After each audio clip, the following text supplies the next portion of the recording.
박씨 부인전. 조선 인조임금 때 이득춘이라는 사람이 살았어요. 이득춘은 결혼한 지 40년 만에 겨우 아들을 하나 얻었어요. 아들 시백은 어려서부터 하나를 가르치면 열을 할 정도로 총명했지요. 시백이 16살이 되던 어느 날 한 남자가 이득춘을 찾아왔어요. 하얀 구름을 타고 학 2마리의 호의를 받으며 내려오는 모습이 첫눈에 보기에도 평범한 사람 같지 않았어요. 저는 금강산에 사는 박처사라 합니다. 이 댁에 훌륭한 아들이 있다기에 제 딸과 혼인시킬까 하고 찾아왔습니다. 제 딸이 인물은 좀 못생겼으나 학문이 뛰어나고 재주가 많답니다. 그럽시다. 아버님의 인품이 훌륭하시니 따님은 어련하겠소. 이득주는 박처사의 딸을 보지도 않고 약속을 해버렸어요. 마침내 결혼식 날 시백은 처음 보는 신부의 얼굴이 궁금해 맞절을 하면서 신부의 얼굴을 슬쩍 보았어요. 으아! 신부의 얼굴을 본 시백은 하마터면 결혼식장 밖으로 뛰쳐나갈 뻔했어요. 크고 검붉은 얼굴에 불룩 튀어나온 이마며 왕방울만한 눈, 울퉁불퉁한 볼, 아래로 축 늘어진 턱, 괴물도 그런 괴물이 없었어요. 결혼식이 끝나자마자 시백은 아버지에게 달려갔어요. 아버지, 저는 저 여자랑 살 수 없어요. 얼굴도 쳐다보기 싫은데 어떻게 부부로 산단 말입니까? 이득추는 큰 소리로 시백을 꾸짖었어요. 못난 놈. 여자는 외모보다 마음이 중요한 것이다. 어찌 이리도 경망스럽단 말이냐? 시백은 하는 수 없이 신방으로 들어갔어요. 하지만 신부의 얼굴도 보지 않은 채 한쪽에서 새우잠을 잤지요. 어머니, 문안 인사 올립니다. 그래, 들어오너라. 다음날 시댁으로 온 박씨 부인은 시어머니에게 인사를 드렸어요. 훌륭한 며느리가 들어온다고 잔뜩 기대를 한 시어머니는 박씨 부인의 얼굴을 보고 뒤로 나자빠질 뻔했어요. 원, 못생겨도 저리 못생길 수가 있을까? 시어머니는 며느리가 마음에 들지 않아 은근히 구박했어요. 하지만 이득추는 며느리의 재주를 알고 무척 아껴주었어요. 어느 날 박씨 부인이 시아버지를 찾아와 말했어요. 아버님, 드릴 말씀이 있습니다. 그래, 말해 보아라. 내일 장에 가면 삐쩍 마른 말이 한 마리 있을 것입니다. 그 말을 300냥에 사오라고 하십시오. 꼭 300냥을 다 주셔야 합니다. 이득추는 이상한 생각이 들었지만 잠자코 하인을 보내 말을 사오겠어요. 하인은 300냥을 들고 장에 갔어요. 과연 삐쩍 마른 말 한 마리가 꼬리를 살래살래 흔들고 있었지요. 이 말 주시오. 예수 300냥.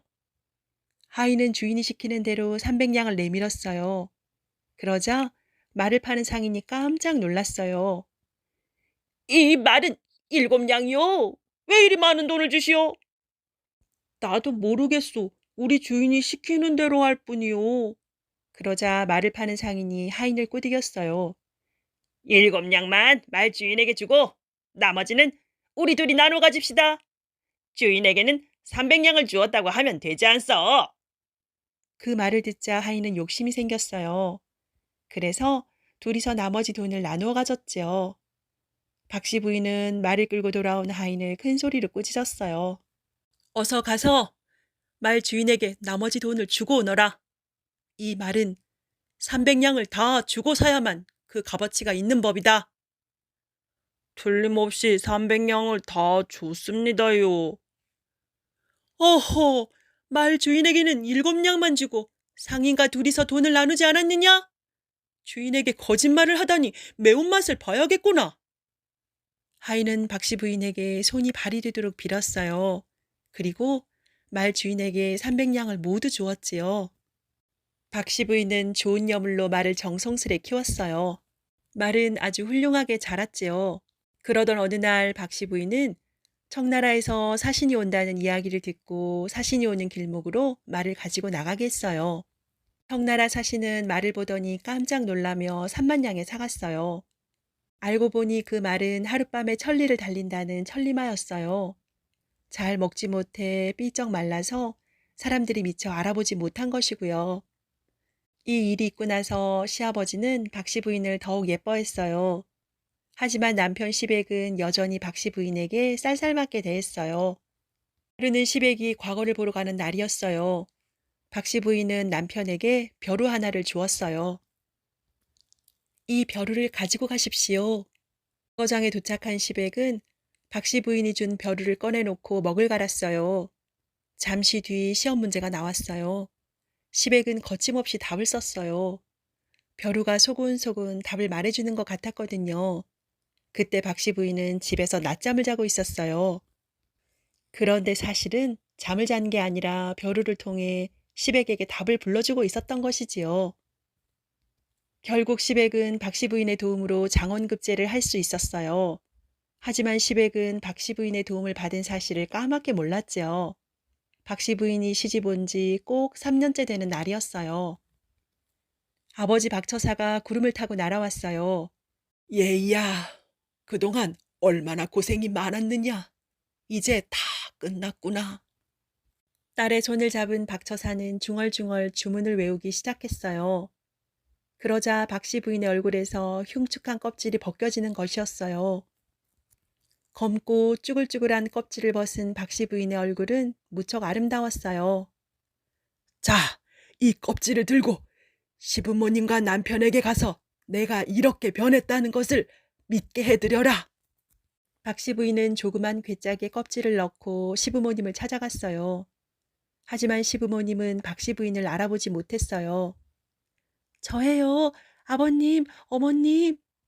박씨 부인은 조상이 지은 업보 때문에 못생긴 허물을 쓰고 살아야 했던 그동안의 사정을 털어놓았어요. 그러자 시어머니가 박씨 부인의 손을 덥석 잡았어요. 미안하구나, 아가. 내가 잘못했다. 사람은 마음이 중요한 것을 내가 크게 실수했구나. 남편 시백도 깜짝 놀랐어요. 그리고 그동안 박씨 부인을 무시한 것에 대해 깊이 사과했지요. 미안하오 부인. 내가 어리석었소. 용서해준다면 지금부터라도 잘하리다. 마음씨가 고운 박씨 부인은 시백을 용서했어요. 그 뒤 청나라가 우리나라를 쳐들어왔어요. 하지만 박씨 부인은 도수를 써서 청나라 군사를 모두 무찔렀어요. 그 공으로 시백은 높은 벼슬을 얻고 두 사람은 오래오래 행복하게 살았답니다.